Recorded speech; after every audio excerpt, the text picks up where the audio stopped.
जय गणेश देवा। गणेश चतुर्थी की कहानी। गणेश चतुर्थी क्यों मनाई जाती है, चलिए जानते हैं गणेश चतुर्थी की कहानी। बहुत समय पहले की बात है। कैलाश पर्वत पर भगवान शिव और माता पार्वती का वास था। एक दिन माता पार्वती स्नान करने जा रही थी। वे चाहती थी कि कोई भी व्यक्ति बिना अनुमति के अंदर ना आ सके। उस समय भगवान शिव कहीं बाहर गए हुए थे। पार्वती जी ने अपने शरीर पर लगे उपटन यानी हल्दी और चंदन के लेप से एक सुंदर से बालक की आकृति बनाई और उसमें प्राण डाल दिए। उस बालक का नाम गणेश रखा गया। माता ने स्नेहपूर्वक उसे अपना पुत्र माना और कहा कि जब तक मैं स्नान कर रही हूँ, कोई भी अंदर ना आए, चाहे कोई भी हो। गणेश जी ने माता के आदेश का पालन किया और दरवाजे पर पहरा देने लगे। थोड़ी देर बाद भगवान शिव लौटे। उन्होंने जैसे ही द्वार पर प्रवेश करना चाहा, गणेश जी ने हाथ जोड़कर रोक दिया और कहा कि माता पार्वती ने आदेश दिया है कि जब तक वे स्नान अपना पूरा ना कर लें, कोई भी अंदर नहीं जा सकता।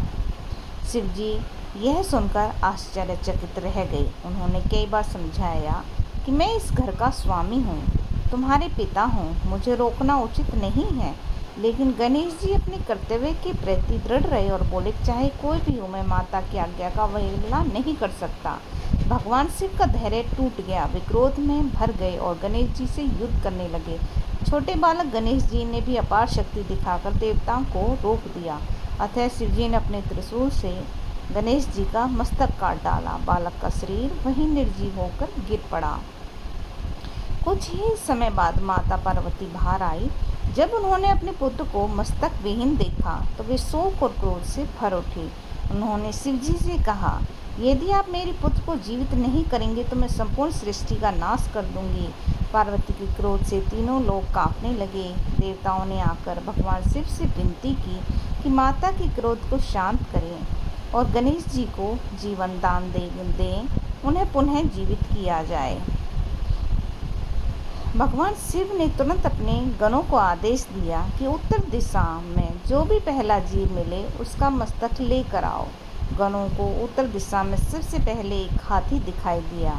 उन्होंने हाथी का मस्तक काटा और लाकर शिव जी को दे दिया।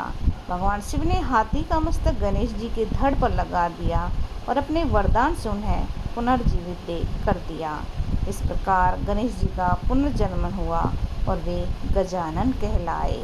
यानी कि उनका गणेश जी से हाथी का सिर लगने के कारण उनका नाम गजानन पड़ा।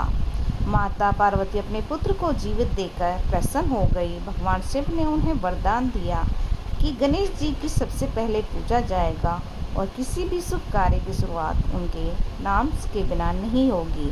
वे विघ्नहर्ता होंगे, भक्तों के सभी कष्टों का विनाश करेंगे और बुद्धि, ज्ञान तथा समृद्धि का आशीर्वाद देंगे। ऐसा भगवान शिव ने गणेश जी को आशीर्वाद दिया। तब से हर वर्ष भाद्रपद मास की चतुर्थी तिथि को गणेश चतुर्थी के रूप में मनाया जाने लगा। भक्तगण भगवान गणेश जी की प्रतिमा स्थापित करते हैं, भक्ति भाव से पूजा करते हैं और 10 दिनों तक उत्सव मनाते हैं। फिर गणेश विसर्जन कर उन्हें विदा करते हैं और अगले वर्ष पुनः आने का आमंत्रण देते हैं। इस प्रकार गणेश चतुर्थी न केवल भगवान गणेश के जन्म की स्मृति है, बल्कि यह हमें आज्ञा पालन, कर्तव्य निष्ठा और श्रद्धा का संदेश भी देती है।